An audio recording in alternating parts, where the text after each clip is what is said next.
Welcome to the 902 podcast, the official podcast of the Lancaster County Sheriff's Office in Lincoln, Nebraska. I'm Captain John Vick, and I want to thank you for tuning in.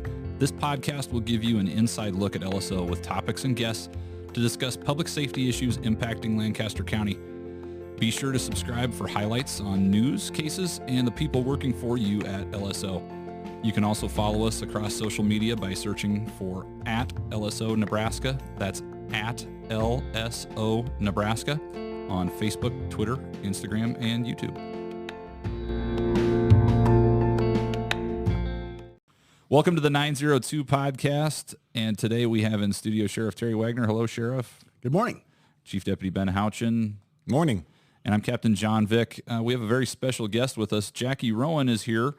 And for a little bit of background on this, on February 25th, 2008, Jackie Rowan's life changed forever. On that evening, her 16-year-old daughter Erika died in a single-vehicle rollover accident on a gravel road. For a reason only Erika knows, she made a choice not to wear her seatbelt. And from this tragedy, Jackie has made it her life mission to get the word out that seatbelts save lives. So Jackie, thank you so much for being with us on the Zoom line. Well, thank you very much for inviting me. It's an extremely important part of my life to see who I can save, how I can save, what I can do to help save. Well, we certainly want to be at least another avenue to help you do that today. And I want to give you and Chief Deputy Houchin just a chance to kind of talk about how we got in touch with you. So, Ben, how did you and Jackie meet? Well, the Nebraska State Patrol had a press conference on Tuesday, May 15th, to do the kickoff for the Click It and Ticket campaign.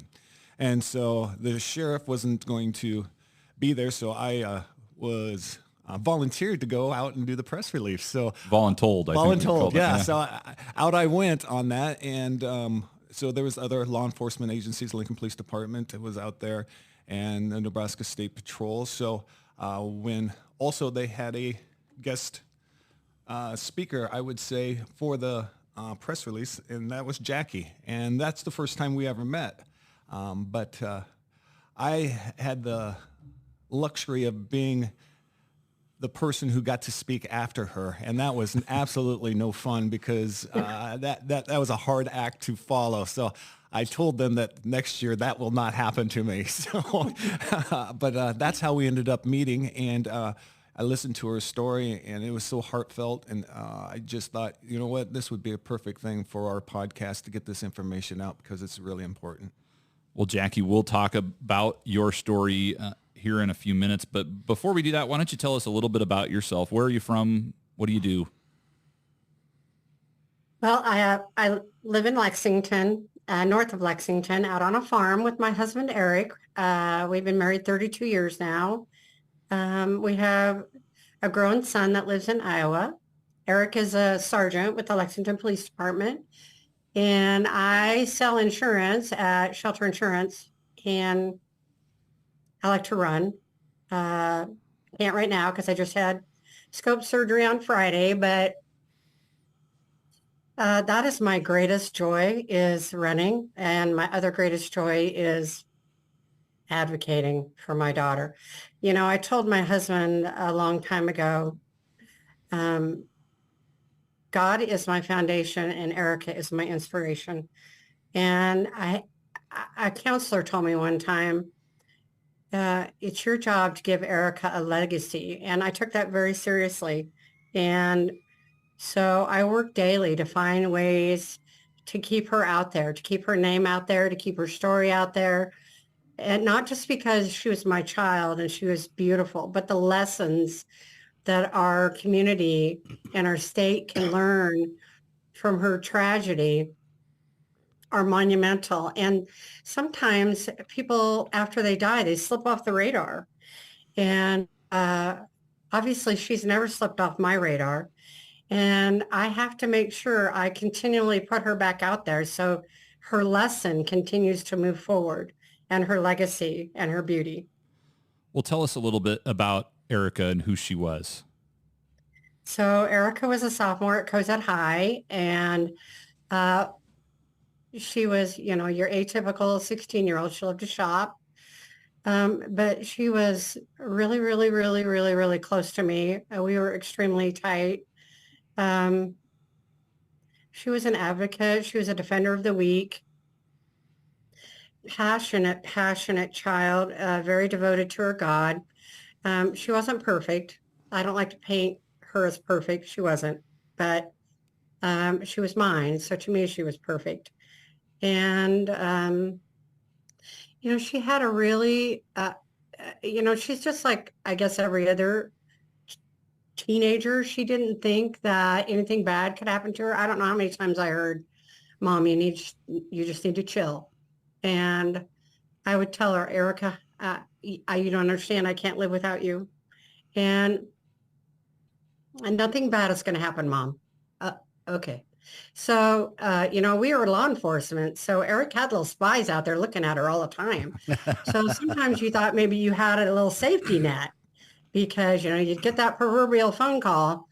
Erica is over here doing this. And so then we'd call her and she'd say, who's telling on me? And her dad would say, don't matter. Now you can come home.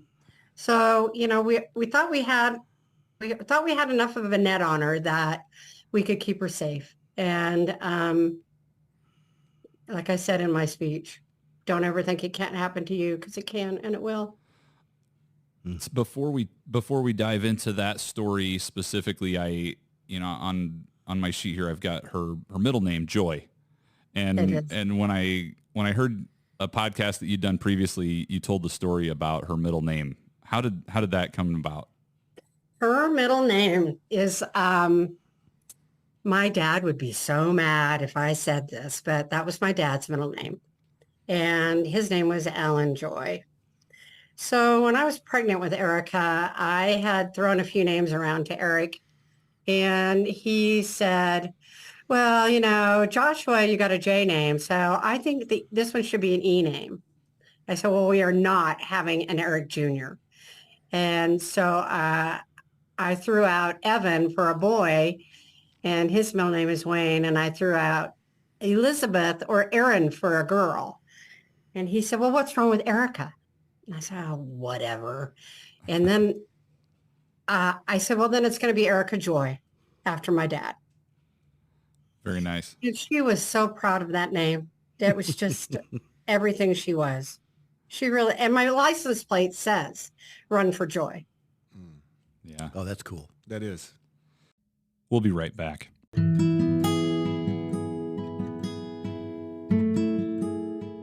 Hey, I'm Captain John Vick with the Lancaster County Sheriff's Office. You may think a quick 10-minute drive doesn't require a seatbelt, but every trip in the car does.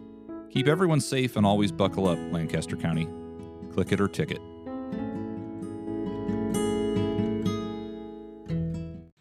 So that brings us to February 25th, 2008.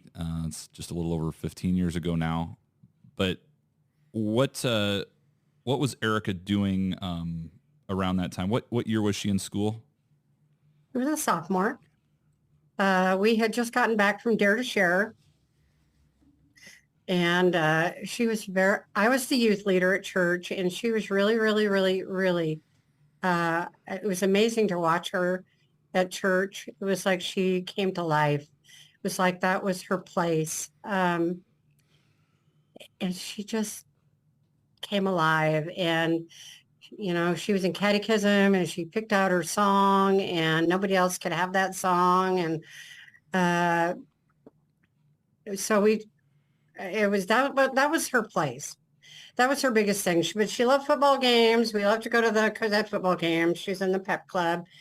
And I have a video of her singing, and it's horrible, but it's funny. There's just so many things about her. I can close my eyes and I can hear her laugh, and I can hear her sing. She was just so much fun. So how did that day unfold for you? What took place? So it was really a normal day. I mean, you get up, you go to work. She always stood at the side on the count.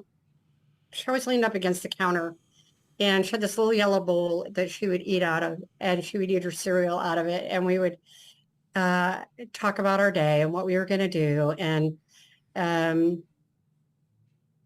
she went to school, and I went to work. Eric went to work. At 5, we got home. We made spaghetti. We had a young lady staying with us that had been displaced and was a senior. And I was bound and determined that child was going to get to graduate with her school. So we had moved her in with us the day before on Sunday. And a lot of people don't know this part of the story. And Erika and her were really, really, really, really, really super close. So it was easy for me to tell my husband, oh, no, she's staying here. She's going to graduate from here, and she's going to graduate from us. And so they both went off to school. They both came home from school. We made supper, spaghetti. And at 7, Erika and Molly came out of the bedroom, and Erika asked if her and Molly Jo could go drag Maine for a couple hours and be home by 9. And I said yes, and gave him the stern, evil mother eye. And then I said, do not leave the city limits, wear your seatbelt, and I love you. And she said, I love you most. And it's what she always said. And at some point, she dropped Molly Jo back off, because Molly Jo's room was an absolute nightmare disaster, and it needed to be, all her stuff needed to be put away. And I should have walked out into that driveway. It's one of those shoulda, couldas. And I didn't. And after that, it's like I was studying to be an insurance agent. So I had put all my stuff away and went into the bathroom, was washing my face. And Eric came in and said, honey, there's 2 girls at the door. And they said, Erika's been in a car wreck. I said, well, tell her to get her ass home. And he said, and he just stared at me. And I said, so like a bad car wreck? And he said, I guess. So we went out the door, and there's these 2 girls standing at the door. I still can't tell you to this day who they were. And they said, what are we supposed to do? And I said, well, I don't know. I got to go find my daughter. And we got in the car with Molly Jo, and Eric called one of the officers that is friends with us and said, where's this accident at? We'll meet you there. And he said, no, meet us at the hospital. And I said, well, that's not good. And we went to the Cozad Hospital, and Dr. Cole put us in a little room, and he made us wait and wait and wait. And at one point he came out and he said, the driver is awake, alert, and complaining of a headache. So it was Erika's car. So technically in your head, you're saying Erika's awake, alert, and complaining of a headache. And one of her friends was standing there and said, that means she's okay. And I said, well, when I touch her and I see her and I hold her, then I'll know she's okay. And we waited. And if I hadn't even realized that the hallway was filling with people, law enforcement, because that's who our family was. That was our village, was law enforcement. And more of them were coming in, state patrolmen, deputies. And I just kept pacing. And Dr. Cole came out, and I knew he was looking for me. I knew he was. And I looked at him, and he looked at me. And he said, Erika wasn't driving.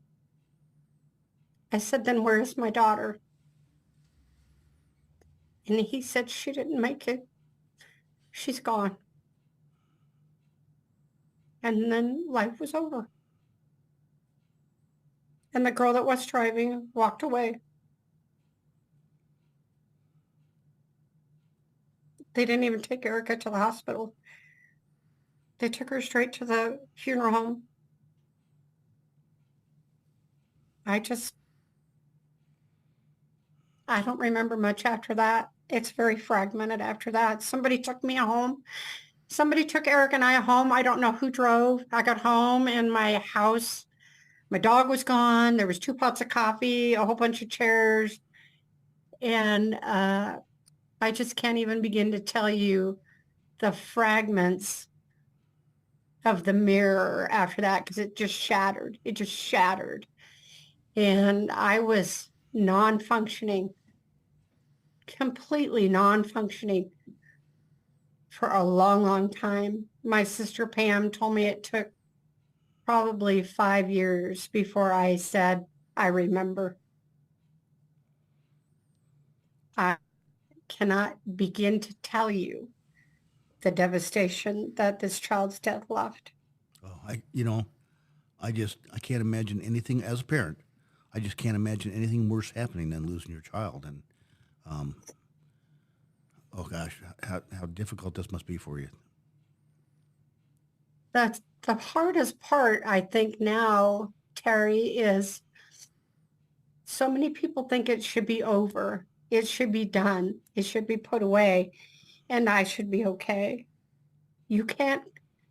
I had a friend came up to me one day and she shook me by the shoulders, literally shook me by the shoulders and said, I want the old Jackie back.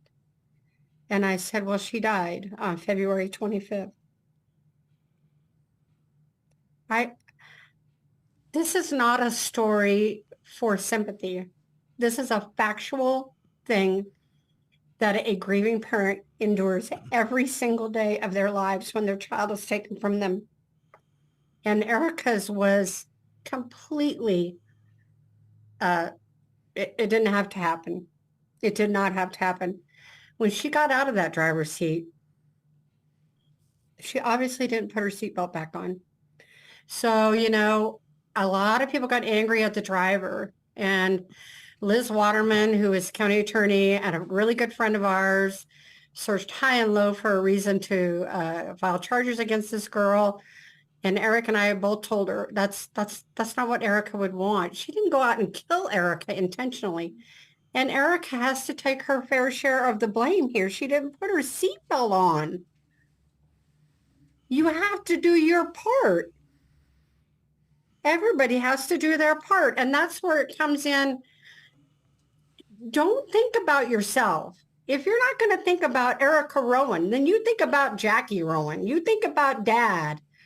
You think about all those friends. They had to open the school up and bring in grief counselors. They had kids in the Lexington school system that were so unconsolable. They had to take them out. They had to take them home.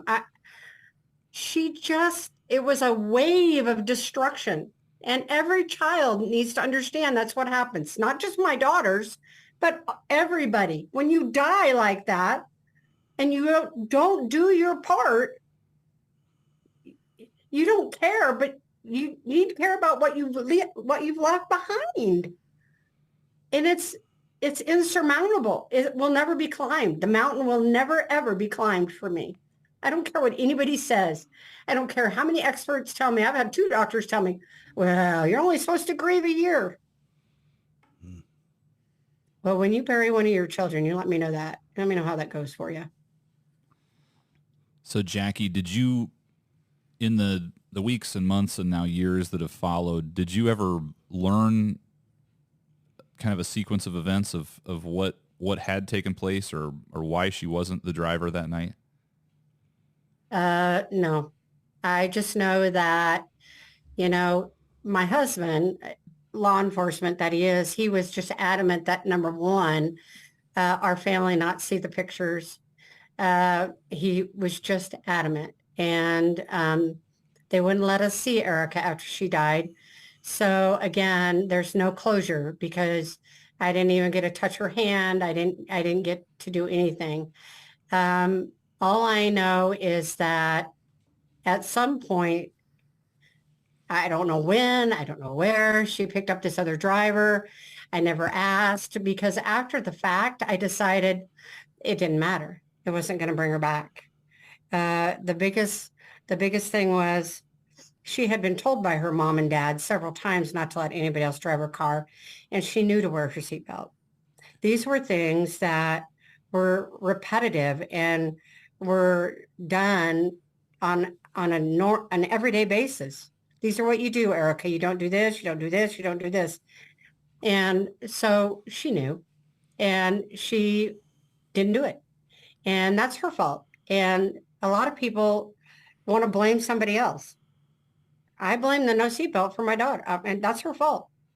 And uh, my heartbreak and my misery and loss is because Erika didn't put her seatbelt on, pure and simply. Did she wear her seatbelt? Did you have any reason to believe she never wouldn't be wearing it at any time? You know, she was a huge seatbelt advocate. In fact, I got a personal Facebook message from a gentleman one night. Didn't even know him. I can't find the message now. I should have saved it. It was from a dad in Cozad that has 3 daughters, and he sent me a private Facebook message that said, "You don't know me, but we know Erika. My daughters and I drove through Runza regularly, and your daughter would be at the window. And she would always ask the girls if they had their seatbelts on. They nicknamed her the seatbelt girl. So needless to say, they were devastated when your child died in an accident with no seatbelt on." Yeah, we have no answers. You know, and the gal and the guy that lived about a quarter of a mile down the road, they saw it. He saw the accident, the husband did, and he ran in the house and said, "There's been an accident, dial 911, grab blankets and a flashlight." And she ran down the road and she said, "I was so scared." I talked to her about 7 months after Erika died, and she said, "I was so scared at what I was going to see." And she said, "Don't ever let them tell you that she was ejected. She was not." She said, "We broke the windshield out to get her out." And I told my husband that, and he said, "Then why did she die?" And that just made him sadder. Because then it really didn't understand why she died, because she wasn't ejected. And I asked her if Erika ever had a pulse, and she said no. So they said she died instantly. That's what her death certificate says. Well, although Erika died that night, her legacy and her story certainly lives on through you and your family and all the things that you've done since. So tell us a little bit about where things went from there, and what is Erika doing through you now?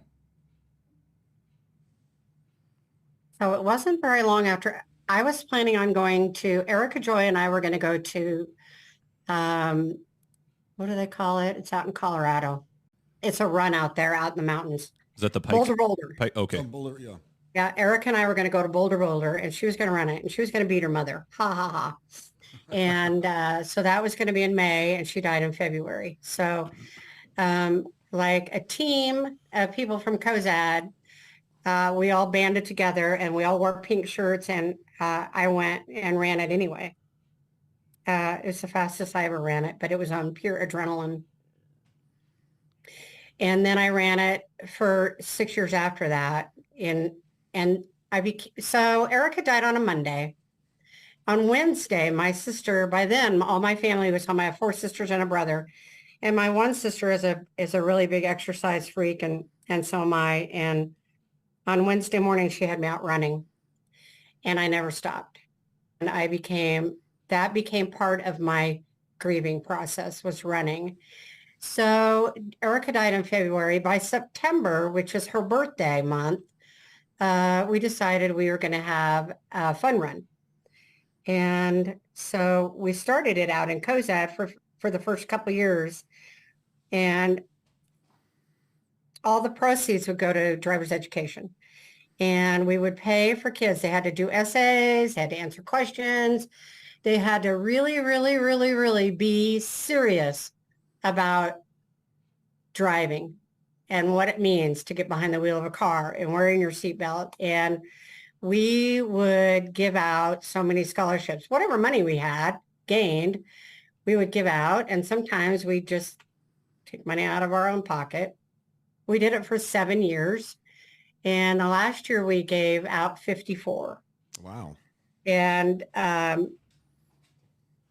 it got to the point, tragically, after 7 years, people forgot why we were doing it. They forgot the beautiful girl that was behind the scholarship. Eric would get phone calls. Why wasn't my kid picked? Why wasn't my kid picked? And we had a gal here in town that used Erica in her campaign stuff when she was running for office. And Eric just said, that's it. We're done. So we got rid of our nonprofit. And that's when I joined up with Tom Everson. And I've kind of been with him ever since. But I do so many more things than that has to do with running or driver's education. I had the Angel of Hope put up in Kearney, and that's for grieving parents.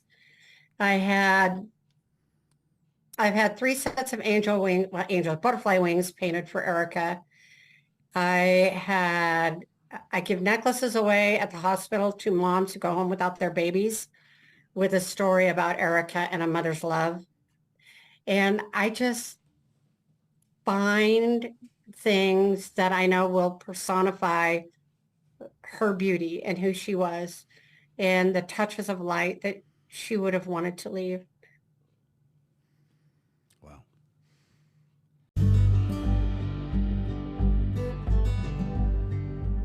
Hey, Lancaster County, seatbelts, booster seats, and car seats are some of the most effective steps you can take to prevent injury and death in a crash.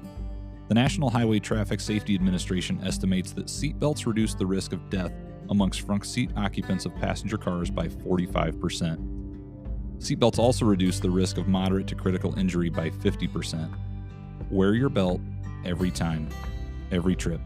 Click it or ticket.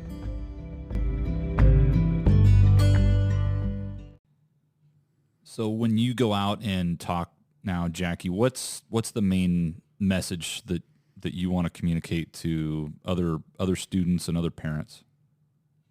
It's really interesting. I've had 2 in the last 6 months, and they were so completely polar opposite.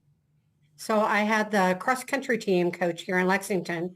Sam Jelka asked me to talk to his cross-country team about a story or a reason or something that motivates you to want to do what you do. And so I told them Erika's story because that was my motivation to run. She was my reason to run. And so that was a unique kind of side to it because grieving, instead of drugs and alcohol, I picked running. And you have to have a story. You have to have a reason. You have to have a reason to want to do it. And then the other one was the other side of the coin was like defensive driving, saving lives, making sure that you do everything. And it's not just seatbelts, it's distracted driving. There's so many things that are involved now. And accidents are catastrophic. And there's so many things that go into the reason that we're having so many accidents. But mine is seatbelts. And so most of mine is just so that they understand that this is something that doesn't go away. You know, you guys can turn the TV off and Erika Joy is no longer in your head and she's gone. And that's past tense, but not for us. We wake up every single day without our daughter, every day. And I think everybody else needs to wake up every day with her because men, maybe you'll put your seatbelt on. Then maybe you'll try. Then maybe you'll think about the people that love you. That's what this is about. I think you're exactly right. And we do wish, I think, that people woke up and thought about those things when they're getting in their cars, when they're driving down the road, when they're doing all of the things that those of us do day in, day out without putting a lot of thought to it. You know, that's a big part of the reason that we're part of the Click It or Ticket initiative. And some of the stats that NHTSA just put out last year, that's the National Highway Traffic Safety Administration, even though they found there were 92% seatbelt rate usage in 2022 among young adults, which they they rate as 18 to 34 that were killed. So amongst that group of folks that were killed, 59% were unbuckled. And that's just a number that's too high. And we just are really trying to do everything that we can to change it. So I think stories like yours, Jackie, are just very compelling so that people can see that human side of it's not just the crash, and it's not just the immediate aftermath of that. I mean, it's years of that shattered mirror, like you described, from just a simple decision of whether or not to wear your seatbelt. So I think that's so important for our listeners to hear. I have a very new driver, my Elian, and she's got a school permit. And this has been the most stressful time of my life is when she's driving and going and taking her. And thankfully I have a 12-year-old who is more than willing to tattle if something goes awry. But I have, they text me when they leave. They text me when they get there. And it is a huge, huge worry. And I think the only good thing is this generation now that's coming up and starting to drive, it's become really routine to wear that seatbelt, because I've never had to say anything to them, about that, because they've always just gotten in the car and clicked it and done that part. So, but it's a big worry, and it certainly she's been driving 6 months and it hasn't gotten any easier yet. So, yes. It's it was my biggest worry. And, you tell yourself, I prayed for my children every day. I prayed for them every night when I went to bed. And I thanked God every night when they got home and they were safe. And then one night I couldn't do that anymore. And a lot of people, I just can't even, there are no words to even explain what this does to a human being. And I'm not saying a mother is different. I'm not saying mine is the worst grief ever. I think it is. I mean, I've asked. I have flat asked my counselor, how can a heart keep beating when it feels this bad? Physically feels this bad. How does it keep beating? And he said, it doesn't beat for you, Jackie. It beats for the people who love you. There's nothing that will stop a mother's heart faster than when their child's heart stops. And nobody will ever understand that unless they've lived it. Yeah. And you don't ever want to live it. Jackie, back when I really worked for a living before I was elected sheriff, I was an accident investigator. And we had, when the graduated driver's license was passed in the legislature for young drivers, I worked with the health department here putting on drivers programs for young drivers, and it was called Safe Travel on Gravel. Teens on the Road, Safe Travel on Gravel. And, that's one of the things we stressed over and over again, because I'd done some statistical studies about single vehicle crashes on gravel roads, and the majority of them are of young people under 21 years of age, and a lot of it's inexperience on gravel. And then if you compound that inexperience with not wearing a seatbelt, then obviously, and you've hit the nail on the head. It's a decision that was made not to wear the seatbelt that resulted in the tragedy. And as difficult as that is to say and hear, that's the truth. And I hope that people can take away from your message that seatbelts are the number one thing they can do to prevent injury and death in a traffic crash. Yeah, like it's 45% more likely to survive if you're wearing your seatbelt. Right. And when people say seatbelts don't always save lives, I always tell them, no, I'm not guaranteeing you that you're going to live through it, but your chances go up 45% if you just put it on. Yep. And I hope you'll have a better chance of surviving if you stay inside the vehicle than if you're going to go through the windshield. Well, but even getting bounced around in a car that's rolling. That's how Erika died. That's exactly right. And the occupant kinematics of all that is pretty dramatic in a rollover crash. And I don't know how, you hear so many stories through the years. People told me she ended up in the driver's seat, laying on the driver. And finally, you just have to stop listening because as the mom, I can't go back there anymore because every time I do and the story changes, it's like I have to redo it all again. And it's more than my system can handle anymore. I can't do it anymore. She's gone. I go visit a grave every week, every day. It used to be every day. At least I've gotten past that. I just tell people, if you have your children, you have everything. If you have your children, you have everything. And if you don't think you do, you come along for a ride with me to the Kearney Cemetery and we'll have a chat. I can give her now is flowers. Yeah. Well, Jackie, I think the thing that we'll just never know is how many lives have been saved by hearing Erika's story and by hearing your story. And so I think the work that you're doing now is just so important. We appreciate you coming on with us today and being a part of getting that message out. And it's certainly something that we're committed to here at the Sheriff's Office in Lincoln. But thank you so much for your time today. Any other thoughts before we wrap up?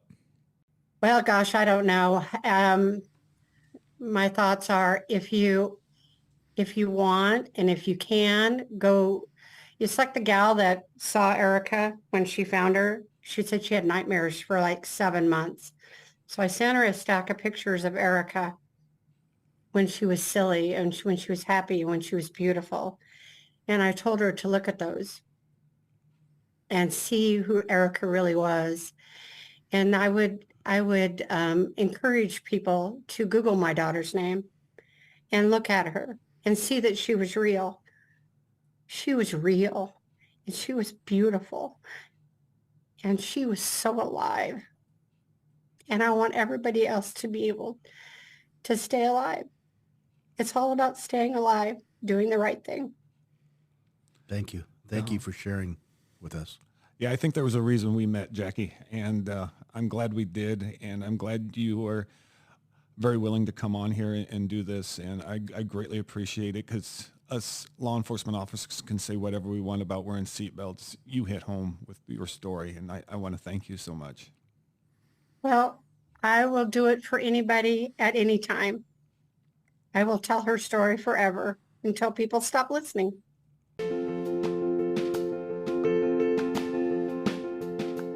That's all the time that we have for today's episode of the 902 podcast. As you're listening to Erika's story, we hope that you'll join us in remembering that seatbelts do save lives.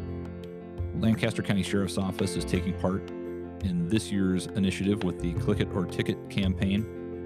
And if we don't see you on one of our traffic checkpoints, we hope that you will be wearing your seatbelt if one of our deputies contacts you during one of our saturation patrols. This is all done in an effort to drive home the message that seatbelts do save lives, and we want all of you to reach your destination safely. Please be sure to follow the 902 podcast on Spotify, Apple Podcasts, or wherever you enjoy listening to podcasts. You can also connect with us on social media via Facebook, Instagram, Twitter, and YouTube by searching for @LSO Nebraska. Lastly, be sure to send us an email if you have comments, questions, or suggestions for future episodes by reaching us at lso@lancaster.ne.gov. Thanks for listening.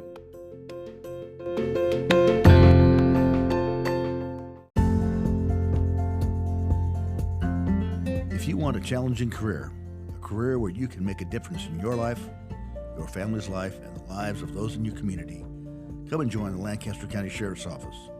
To learn more or to apply, visit us online at www.joinlso.com.